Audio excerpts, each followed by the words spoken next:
moving castle. It is just as wacky as it sounds.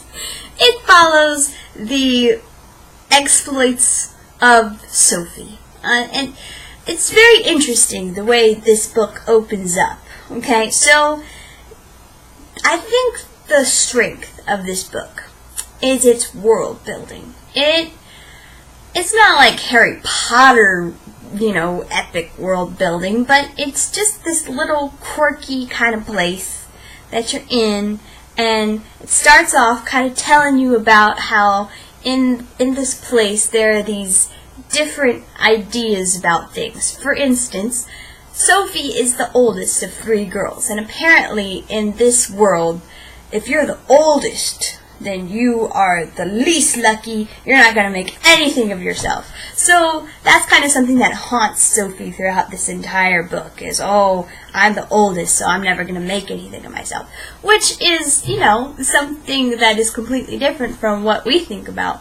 So I kind of like how Diana Wynne Jones is her name, how she takes little things and puts them and makes them important in this different world that we're in.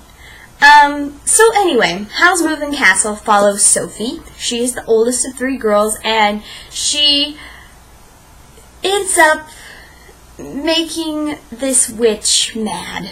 And so Sophie is young, but the witch turns her into an old lady.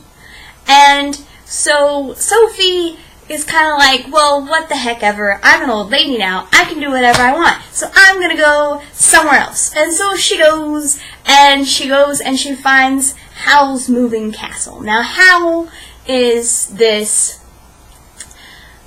magician wizard person who is living in this castle, and he has this reputation for eating little girls' hearts or something. And anyway, she goes and she finds out that, he's not really that bad of a dude. He's just kind of chilling out in his house and not really doing very much. He goes and he romances girls, and then when he gets tired of them, he leaves them, and that's about the extent of his evil.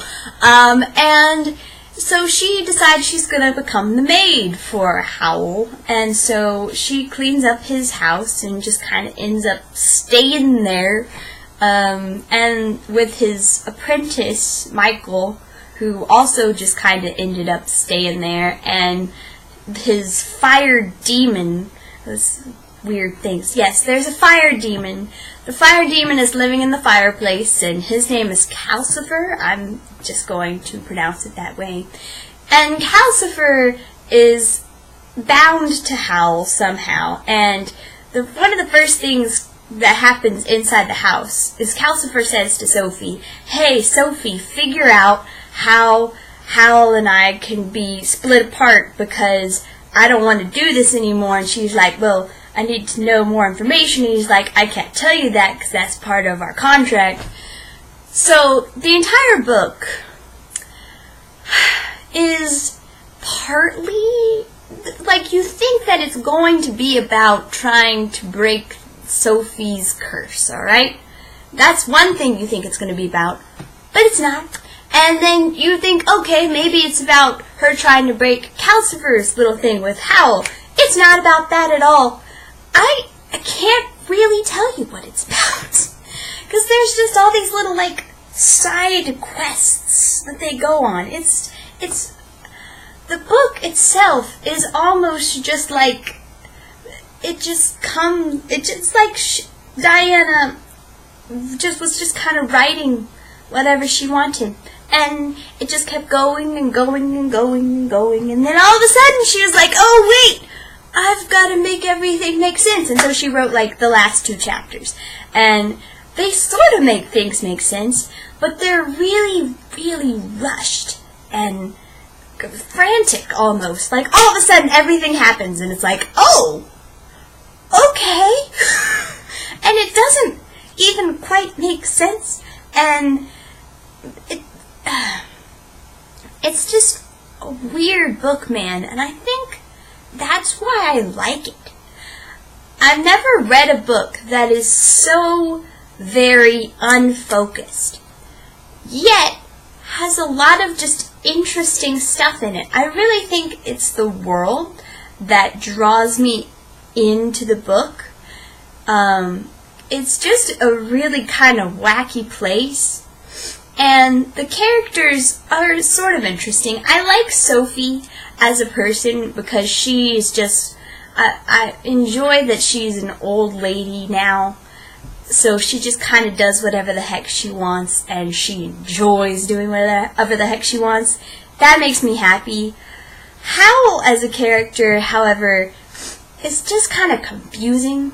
I can't decide if he's nice or not. And then, of course, they shoehorn a love story in there, which I don't get. I never got at all.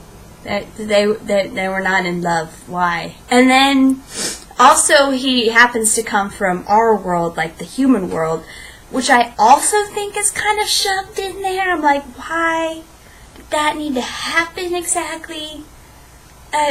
That doesn't really need to be there. Like, it doesn't add anything to the story for him to be from here.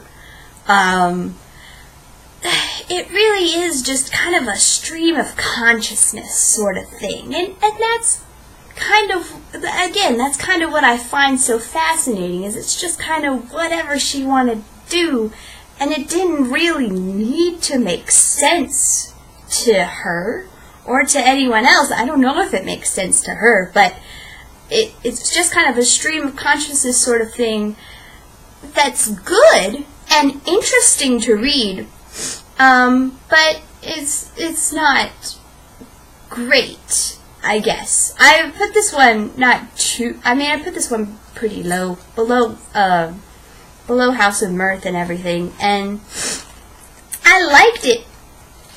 It was nice to read, but it didn't really require much from me. And I don't think there are really any ideals that she was trying to get across in this book. It just kind of goes. It just kind of starts in one place and just goes from there. And I find that interesting to read. But it's weird. And I don't know. I don't know what to make of it. So there.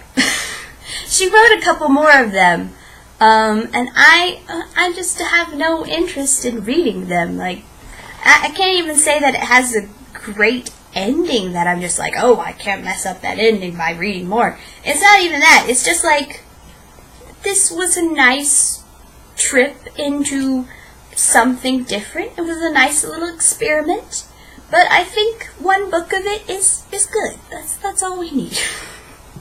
So, that is Howl's Moving Castle.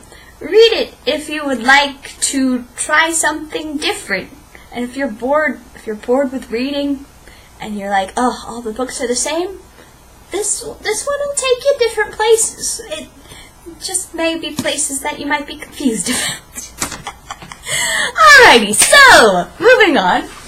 Next is The Hunchback of Notre Dame, which I got for free one time, and I don't remember if I liked it enough to have actually bought it, you know? Like, I got it. I don't know if it was great or not. So we'll see. I'll let you know.